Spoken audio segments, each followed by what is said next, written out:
Bienvenue dans les Chroniques Allonnaises. La mixité sociale crée une richesse culturelle, les associations se développent et donnent une nouvelle couleur à la ville. Vu qu'on était beaucoup de Portugais, le gitanous, il y avait le folklorique, tout ça, mais avant on n'avait pas de salle, on n'avait rien, ça a été que chaque fois on était obligé de demander à la mairie pour nous prêter une salle et tout ça.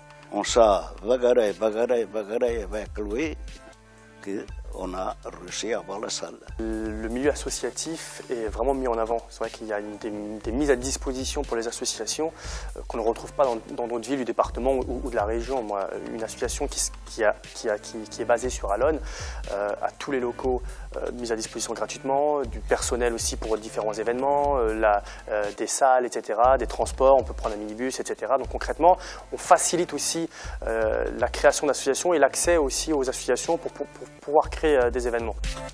Alors les Lusitanos, il faut savoir qu'au tout début, ça a été créé par deux familles portugaises sur la commune de La Suze-sur-Sarthe, où les gens de la communauté portugaise pouvaient venir et être aidés. Les choses ont fait qu'ils ont dû partir de La Suze. Et là, c'est la ville d'Allonne qui les a accueillis 35 ans après.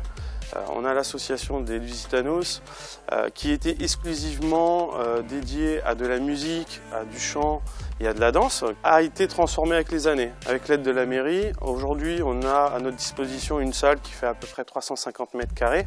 On a un professeur de français qui vient pour les aider à apprendre le français, à écrire le français. Ce qu'on se rend compte, c'est qu'Allonne est connue et reconnue culturellement, mais à l'extérieur d'Allonne. Lorsqu'on va se balader le soir à un concert à la Saint-Jean-Carmé, on se rend compte qu'il y a très peu de gens d'Allonne. L'accès à la culture pour tous, ça ne passe pas uniquement par la programmation populaire ou la programmation culturelle que les gens écoutent chez eux, etc.